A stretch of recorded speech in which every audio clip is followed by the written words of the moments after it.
बिस्मिल्लाहिर्रहमानिर्रहीम। अस्सलाम वालेकुम वरहमतुल्लाहि वबरकातुहू। मुहर्रमुल हराम का आखिरी जुमा मुबारक का दिन आ चुका है। मेरे जिस भाई बहन ने सिर्फ़ एक बार आज का ये अमल कर लिया, फिर हो ही नहीं सकता कि उसकी तकदीर ना बदले, उसका नसीब ना बदले। मेरी बात मानकर आज का ये बताया हुआ अमल सब भाई बहनें कर लें। ये मुहर्रमुल हराम का आखिरी जुम्मा मुबारक है। क्या पता अल्लाह को आज का हमारा यही अमल पसंद आ जाए, हमारे गुनाहों को माफ़ कर दे, हम पर अपना करम कर दे और जो हमारी नेक और जायज़ हाजात हैं उनको पूरा फरमा दे। मैं दुआ करती हूँ कि अल्लाह पाक मेरे तमाम भाइयों बहनों को जो आज की ये वीडियो देख रहे हैं और जो आज का ये अमल कर लें, अल्लाह पाक सबके गुनाहों को माफ़ फरमा कर इस आखिरी जुम्मा मुबारक की बरकत से, आखिरी जुम्मा मुबारक के सदक़े से सबकी बिगड़ी हाजतों को पूरा फरमा दे, सबकी दिली हाजतों को पूरा फरमा दे, सबकी मुरादों को पूरा फरमा दे। जो मेरे भाई बहन अपने किसी भी मकसद को लेकर परेशान बैठे हुए हैं, अल्लाह पाक उनके मकसद को पूरा फरमा दे। अगर आप भी घर में रिज़्क़ की तंगदस्ती है, अगर आप माली तौर पर बहुत ही परेशानी का सामना कर रहे हैं, घर में अखराजात बढ़ चुके हैं, माली हालात बहुत ख़राब हो चुके हैं, घर में बेरोज़गारी है, रोज़गार नहीं मिल रहा, हालांकि अच्छी एजुकेशन भी है, अच्छा हुनर भी रखते हैं, मगर फिर भी कोई रोज़गार का ज़रिया नहीं बन रहा, घर में तंगदस्ती में, गुर्बत में डेरे डाल दिए हैं, कर्ज़ के नीचे दब चुके हैं, उठा ही नहीं जा रहा, इतना कर्ज़ सर पर चढ़ता चला जा रहा है, ऊपर से किराए के मकान में रहते हैं। कोई दिन ऐसा नहीं होता कि जिस दिन घर में परेशानी ना हो। कभी कोई बीमारी आ गई, कभी घर के खर्चे ख़त्म हो गए, कभी घर से राशन ख़त्म हो गया, कभी बीवी बच्चों के खर्चे बढ़ गए, कभी कोई माली परेशानी आ गई। अगर ये सब मसाइल आपके साथ हैं तो परेशान होने की ज़रूरत नहीं। आज आपकी बहन तमाम नाज़रीन के लिए, तमाम बहन भाइयों के लिए बहुत ही ख़ास माह मुहर्रमुल हराम के आखिरी जुमे का अमल लेकर आपकी खिदमत में हाजिर हुई हूँ।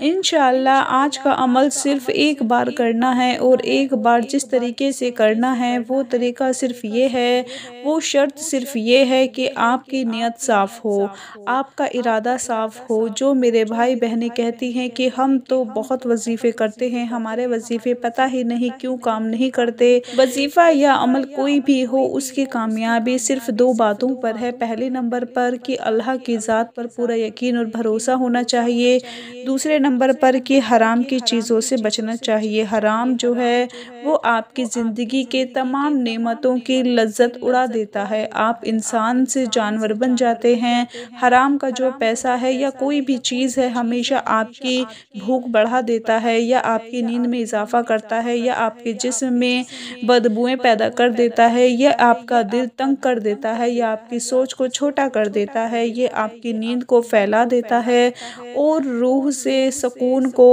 ख़त्म कर देता है। मेरे उस्ताद ने मुझे बताया कि एक दिन का जो हराम होता है वो 40 दिन तक बंदे को सताता है। आप उन 40 दिनों में झूठ की तरफ माइल होंगे, आप गुर्बत करेंगे, आपके दिल में लालच आएगा, आप दूसरों को धोखा देंगे, आपके अंदर अमीर बनने की ख्वाहिश पैदा होगी। ये सारी बातें सिर्फ़ हराम खाने की वजह से होगा। दोस्तों, जब मैंने अपने उस्ताद की ये बात सुनी तो मैं डर गई। मैंने अपने उस्ताद से पूछा कि अगर हराम के बुरे असरात से बचना हो तो मुझे क्या करना पड़ेगा। वो बोले, रोज़ा रखो, खामोशी इख्तियार करो, ये दो चीज़ें तुम्हें अंदर से पाक कर देंगी। वो कहने लगे कि मैंने 40 साल की ज़िंदगी के बाद जो सीखा वो मैं तुम्हें आज बता रहा हूँ कि ये कायनात एक संदूक है और वो संदूक एक मोटे ताले से बंद पड़ा हुआ है। वो ताला एक इसमें आज़म से खुलता है और वो इसमें आज़म है हलाल।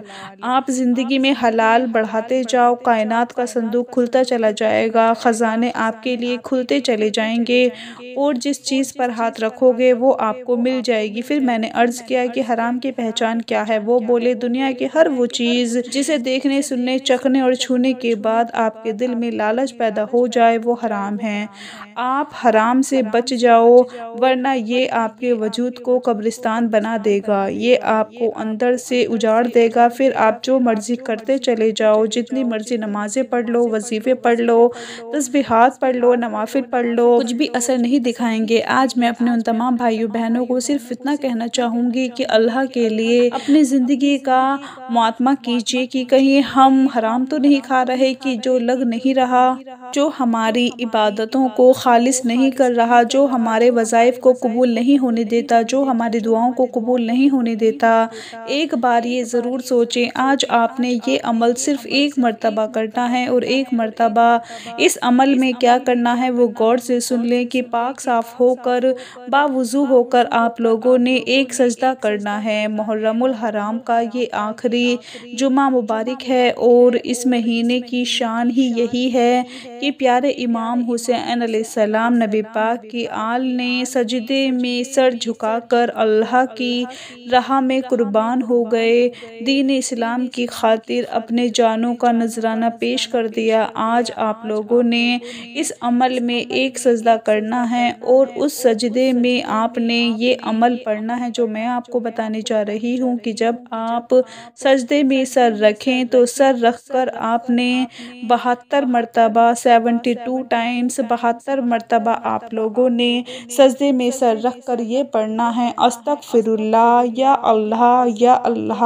یا اللہ۔ سجدے میں سر رکھ کر ایک مرتبہ استغفر اللہ اور 3 مرتبہ یا اللہ یا اللہ یا اللہ یہ پڑھنا ہے آپ نے۔ اس کی تعداد کیسے ہوگی کہ آپ نے سجدے میں سر رکھا اور پڑھا استغفر اللہ یا اللہ یا اللہ یا اللہ، یہ ایک بار ہو گیا۔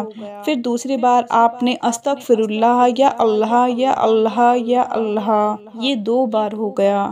اسی طرح 72 مرتبہ آپ نے سجدے میں سر رکھ کر یہ تسبیح پڑھ لینی ہے۔ استغفر اللہ ایک ایسی طاقت ہے، ایک ایسا کلمہ ہے کہ جس کو پڑھنے سے انسان کا رزق کھل جاتا ہے، انسان کا نصیب کھل جاتا ہے، انسان کی قسمت جاگ جاتی ہے۔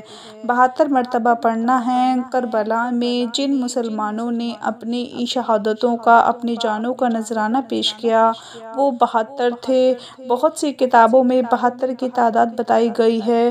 یہ عمل جب آپ لوگ پورا کر لیں تو اس کے بعد دونوں ہاتھ اٹھا کر اللہ کی بارگاہ میں سب سے پہلے اپنے گناہوں کی معافی مانگ کر اللہ سے دعا مانگ لیں، اپنے کسی بھی حاجت، کسی بھی مقصد کے لیے، کسی بھی اپنے نصیب کو پورا ہوتے ہوئے دیکھنے کے لیے، کسی بھی اپنی تقدیر کو پورا ہوتے ہوئے دیکھنے کے لیے دعا مانگ لیں۔ انشاءاللہ اس چھوٹے سے عمل کی برکت سے اللہ پاک آپ کی تقدیر کو کھول دے گا، آپ کی قسمت کو چمکا دے گا۔ میرے بھائی، میری بہنیں، میرے دوست آج کے اس عمل کو ضرور کر لیں۔ اپنا بہت سارا خیال رکھیں، اپنی دعاؤں میں یاد رکھیں، 5 وقت کی نماز پڑھیں۔ اللہ حافظ۔